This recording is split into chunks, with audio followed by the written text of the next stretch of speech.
Now it's time, my friends, to move along to the main attraction for this evening. I'm super excited to have Mr. Shane Carling back in the house.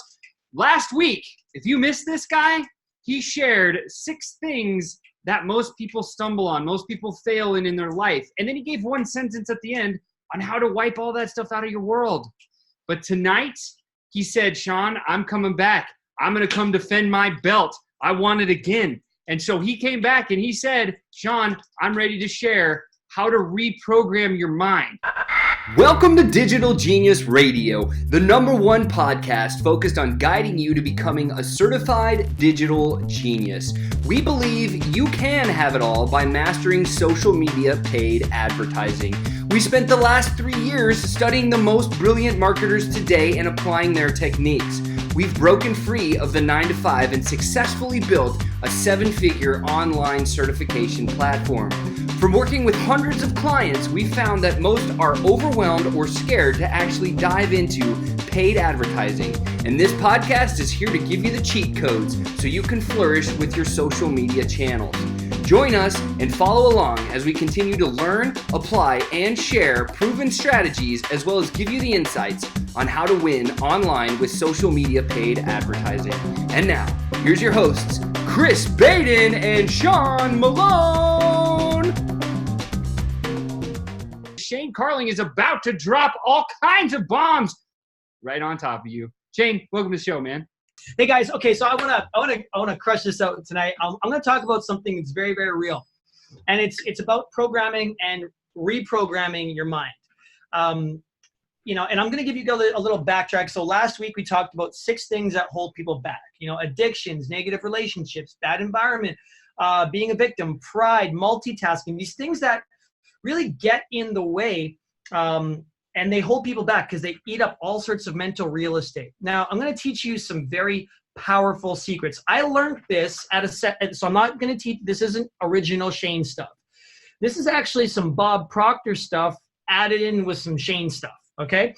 And I learned this at a seminar from a guy who'd built a business up to $100 million.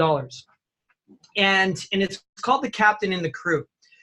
Before I talk about it, I'm going to reintroduce 2 words. I introduced them last week. I think that these 2 words, especially for you guys who are building business, when you're doing your high ticket sales, you're getting your leads on board, you're trying to sell something that's expensive. Sometimes people's fears, their programs can come up. By explaining these 2 words to those people, you can really help reduce a lot of objections. The word is objective and subjective. The word objective is when you're looking at something based on the facts without an emotion, an opinion, a bias, a judgment, a mental narrative, or a story associated with it, okay? You're simply looking at it based on facts. Looking at something subjectively is when you are looking at something with your you guys all, I'm a little bit jealous. You all have these sunglasses with your shades on. I said this last time, but it's where you're looking at something with a judgment, an opinion, an emotion, a bias, a story, a narrative, something in the way of how it truly is. Like, for example, Donald Trump is the president of the United States of America. Right? Now, I hope I didn't trigger everybody and your brains exploded. I just said something objectively. I said something. I did not say good, bad, right, wrong, good, evil, anything. I simply said what something is. Now, to say he's the best president or the worst president, very subjective. Some people believe this, some people believe this, right? Oh, someone dropped off. Oh my gosh, somebody dropped off this. This is the best. I just proved that oh my gosh, that's hilarious. I don't know where she went, but hopefully she comes back on here. That's funny. Guys, listen, I'm not saying, I'm just showing you something objectively, okay? That's just a simple statement. Now, when you're explaining something to people, a lot of their subjectivity comes into play. Now, I'm going to explain how the mind works, but before I do, I'm going to explain how a lot of people have been told the mind works. A lot of people, correct me if I'm wrong, have you ever heard that your brain is just the way it is? You can't grow new brain cells. When brain cells die, that's it. You get what you got and you got to work with it, okay? There is a lot of science, tons and tons of science now that has come out that has shown that the brain is very plastic and malleable. It is always changing. It is always growing new connections. Literally right now, you are making millions upon millions of new neural connections. and your brain heals, it regrows. There's a doctor named Dr. Corinne Allen. You might want to look up her. A lot of incredible brain research. There's Dr. Carolyn Leaf. She wrote a book called Switch On Your Brain. I would highly recommend reading that. And there's also Joe Dispenza. Has anybody ever heard of Joe Dispenza?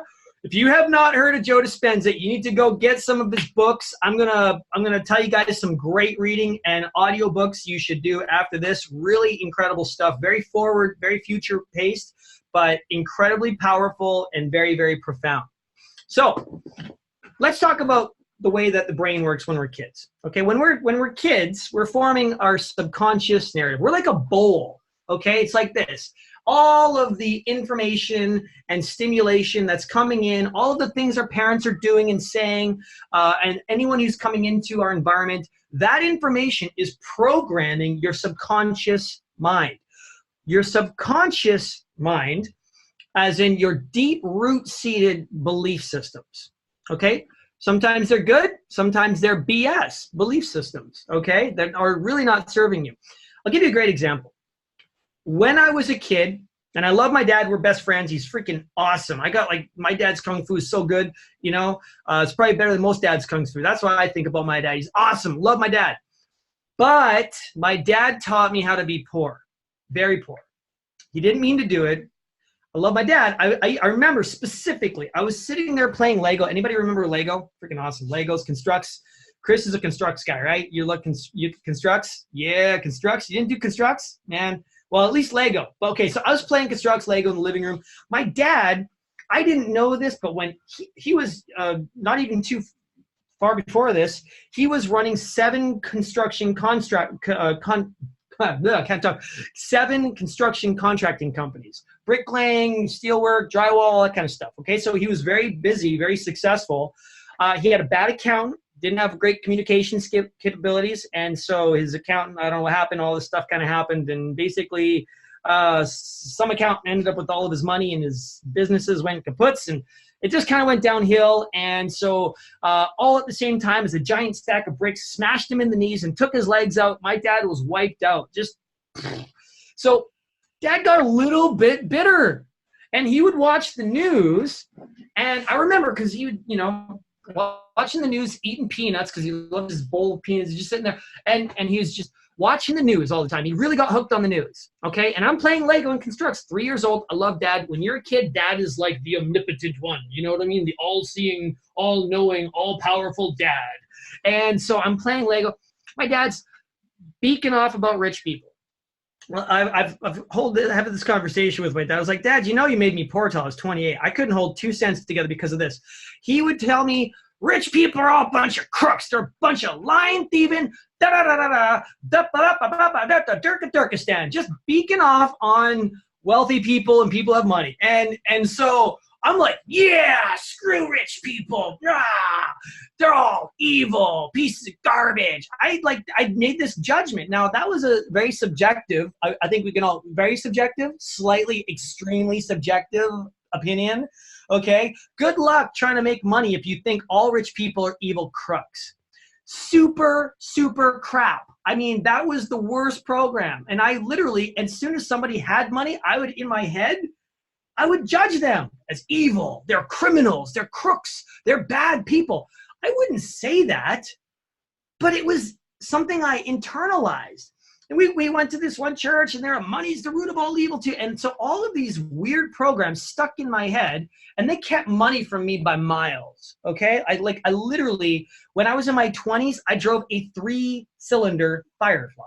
Three-cylinder. It was actually pretty fun to drive. It was convertible. It was really cool. Not exactly a babe magnet, okay? But it was a lot of fun, and it was cheap on gas. And I mean, I went everywhere on that thing, and it was great. But at the bottom line is, I couldn't make money. I couldn't hold on to money. My bank account, I was always in the negatives on my cards, everything. And then finally, I met a mentor who was bold enough to just look at me, and he straight up said, Shane, your poverty consciousness is so strong.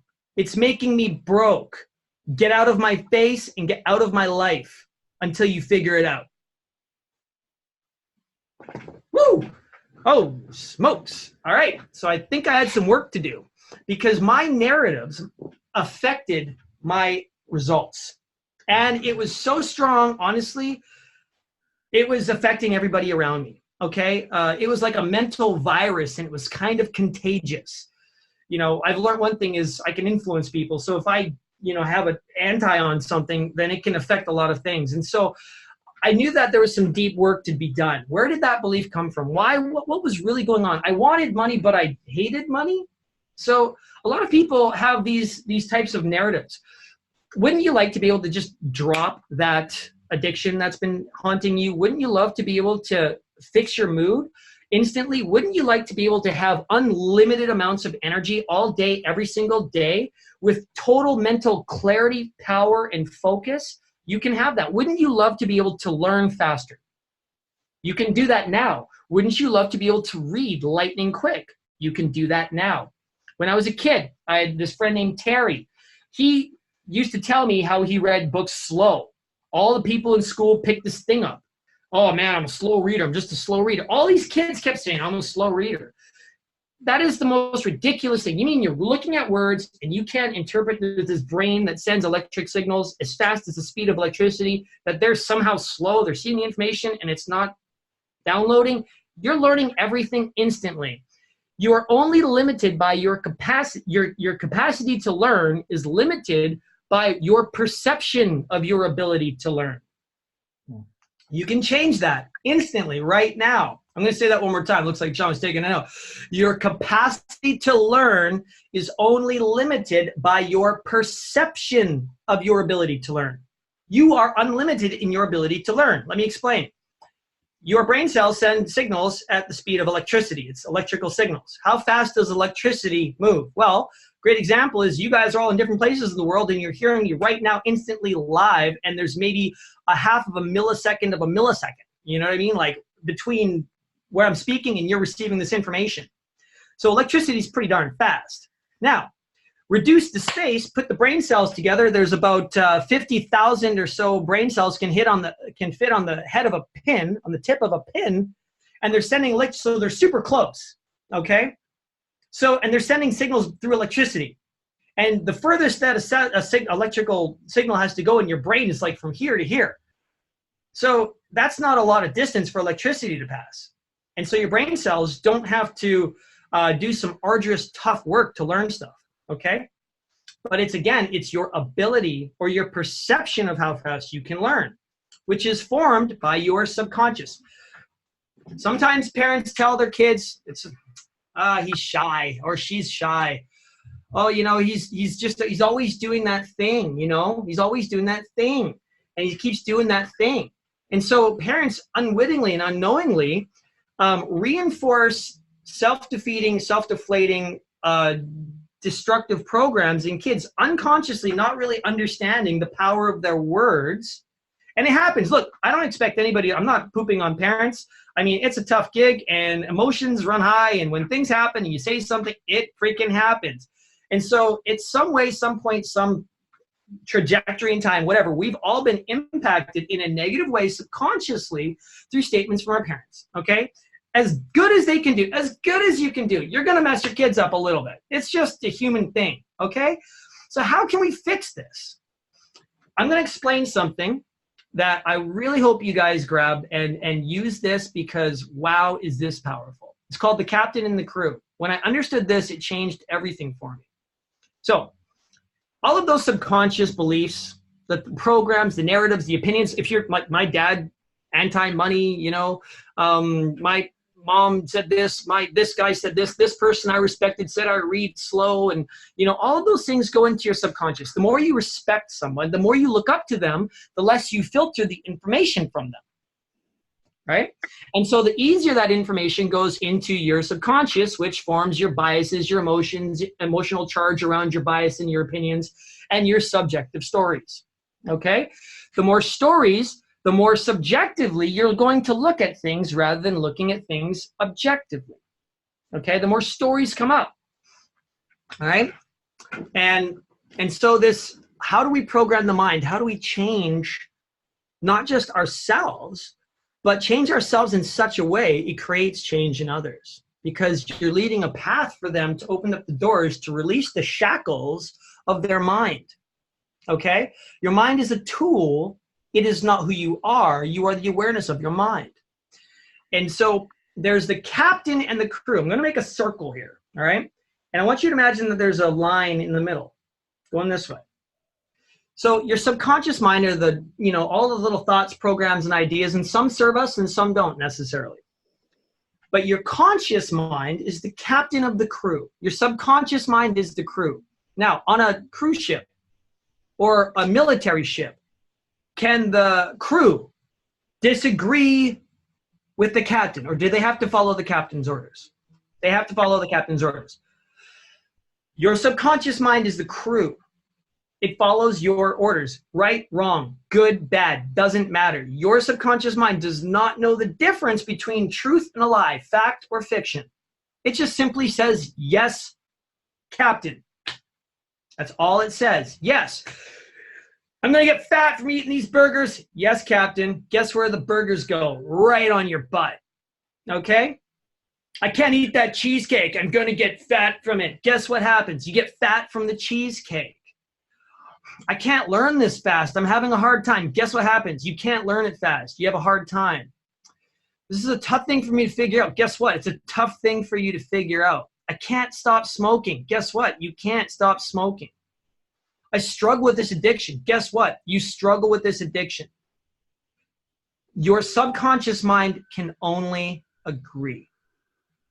So, this is simple, and there's not some massive, I'll talk about the science in a bit, but more actually to point you in the direction of the science, I'm going to get you to read a book after this. It's called Evolve Your Brain by Dr. Joe Dispenza. Evolve Your Brain. I'll show you guys the screenshot of the thingy. Hang on, I got Audible. Anybody have Audible? Best freaking thing ever. Okay, Joe Dispenza. Evolve Your Brain. Okay. It's going to break down a lot more of the science behind that. On top of that, this is another one. And I just started listening to this 2 weeks ago, and I'm already 15 chapters in, and I love this. And it's funny because it's so literally in alignment with what I teach. And I think this is great. It's called Becoming Supernatural by Joe Dispenza. What just happened to the world? Oh my gosh, this is so powerful. Okay, so guys, when you say something, it becomes true. What you focus on expands. Okay? You ever had a bad day, complain about your bad day gets worse, and all of a sudden something really bad happens, and then something really bad happens, and you're like, where is the mercy on this? And then worse things even happen. Have you ever gone down a downward spiral? And it's really crazy how life is not really seemingly merciful. It just goes, it can go darker and worse and darker and worse. You can get yourself down some really dark paths because of what we speak. From the tongue comes life and death. What we speak, we create. And what we think about and how we think about things, okay, can really affect us positively or damage us very negatively. And again, a lot of the times we're speaking a narrative about a situation. Our viewpoint, our perspective on that viewpoint comes from a very subjective, deep-rooted subconscious belief. Can't read fast, can't figure that out. I'm not technical, I'm not musical, I'm not XYZ inclined, I'm not mechanical. All of these statements that you heard from somebody else saying something that you took on as your own. You formed an identity, okay? But that identity is absolute rubbish. It's beautiful, it's great, but it's not really who you are. You can absolutely do everything, okay? And so anytime you have a negative opinion about yourself, what you can do, what you're capable of, it's very subjective. It's a subjective statement. Objectively is you can do anything. Your brain is absolutely capable. You can send signals at the speed of electricity instantly right now. You can learn everything. I don't have to repeat myself even once. You've learned everything. It's all here, 100%. That's a fact. Your brain does learn that way. This has been proven in science and thousands of studies. Okay? Cheesecake won't make you fat. One slice is good. Sometimes two is better. All right? Go eat cheesecake, but it's not breakfast, lunch, dinner, and it's not 3 nights, and it's not, just like maybe once a week, like there are some sort of boundaries, and don't get into crazy land with what I'm teaching you here, okay? But how do we change? So what do we speak and what do we think and what are we putting in? Okay, your brain changes because of two things: emotional impact, repetition. Emotional impact, repetition. You guys go to a Tony Robbins thing, you're like, yeah, Tony freaking Robbins. Yes, I'm awesome, powerful. I'm the beast. I'm the best. Let's go. Massive emotional change. You can come out of there kicking butt, but that will sizzle off if you don't follow it up with repetition. Continuing. So when you guys learn something, talk about it, write about it, meditate on it, follow up on it, because you're creating new connections, okay? So when you create connections, there is this thing. You're learning new information right now that will all be deeply planted into your long-term memory. Short-term memory, short recollection, okay? But to seal the deal, to get it to really work and to internalize, from when you understand something to when you realize something to when you truly internalize it and you actualize it and actually completely integrate it, okay? You've got to do repetition. So when you hear something for the first time, you've made a weak connection with your brain, okay? They're like these little, it's actually kind of neat. These weird, way your brain makes these new connections is these little dudes that look like caterpillars, and they just go like this, and they go from one neuron to the other, and they build a little protein bridge, okay? It's a beautiful thing. It's really cool. And they actually look like this, like these little weird kind of caterpillar dudes, right? And they make these crazy connections. And then when you hear it again, well, it goes back and it makes a stronger connection, right? Now you got extra lines. You've heard it again and again and again and again. All of a sudden you got a freaking highway. You've gone from being unconsciously incompetent about something where you didn't even know what you didn't even know, to being consciously incompetent to where you're learning, to being consciously competent to where you're growing, to being unconsciously competent to where you're at a master level. But the true master always goes back to being consciously competent, continuously working on it, okay? So changing your brain is changing what you say and what you speak. So let's just say, I have a hard time quitting smoking. How about this? I don't smoke. Struggle with that alcohol. I don't drink. So you literally see what the problem is, what your negative statement is, and stop repeating it. When you repeat a self-statement, you are affirming that it's true. Your brains are making more connections to justify and to amplify exactly that state. I'm tired all the time. Yes, you'll be tired all the time. But change what you speak. Now, that change, let's just say if you have a fatigue, you suffer from low energy or depression. You say, I'm really depressed all the time. I don't have any energy. I'm not feeling good. I've been super depressed. So I stopped saying I was super depressed. So I have tons of energy. Now, did it happen immediately? No, but it created a change. Your brain is plastic. You're not locked in. You're not stuck where you are. You can create complete change. It can take time, but by saying over and over and over again, instead of I'm tired, I'm depressed, I say, I got so much freaking energy, I don't even know what to do with it. Holy smokes, I'm freaking lit up like Sean is right now, and I got this thing under control, and I'm freaking super happy, and everything is awesome. Now, you might think, well, why am I saying this? I'm lying. But you're not lying, because it's actually true. You're just staying in your state of being tired and fatigued. That's your subjective story, but it's not the truth of who you are. You have all of the same capacity that everybody who has lots of energy has, but you've owned that story. It's time to tell yourself a new story. Tell yourself a new story about yourself, and who you are. The self changes. You will change into the story you tell about yourself. Now, there's a difference between telling yourself a story and running around while you're driving a 3-cylinder Firefly and telling everyone you're a billionaire. Okay, that's called a lie. Okay, that's not going to create neurochemical change. That'll just make everybody think that you are straight like weirdo in a 3-cylinder Firefly running around telling people he's a billionaire. Okay, what is more factual is say I'm on my path to success. I'm crushing this out. I'm making moves. I'm getting forward. I'm moving ahead. I'm learning how to save money. I'm learning how to progress. I'm learning how to grow. Positive affirmation statements can move you towards your goals and can change your state instantly, can change your mood, can change your trajectory in life. So Give me a thumbs up if this is all making sense. I want to tie a couple of things in together here for you guys. So programming your mind is simple. Understanding that you create an emotional impact and repetition is the ticket. So what are some things that you can do to create emotional impact that will move you towards changing a state that you're in? So Aaron, my business partner, is super hot in my freaking office right now. I'm just like, oh, okay. I gotta open a window. All right. So don't have any windows in here that I can open. So it's a little noisy because there's a highway there. But what he will do is he will put himself in, if he's meditating on something, some block, something that's been in his way, and he can finally see what's going on, like there's this fear paradigm, there's this something going on internally, he'll put himself through a highly charged emotional experience or an energy experience, like flying an airplane, bungee jumping, jumping off a cliff into the water, doing something amazing, energetic, but use that as a transformative experience where you're breaking through that. Following it up with meditation, writing, journaling, talking about it to reinforce those pathways, those new neural connections, okay? To create an emotional change. And then here's another really important thing. So I've got, a couple things really important. Smell, okay? Find something that you want to overcome, create an emotional experience around that, find something that smells great to associate that to trigger it.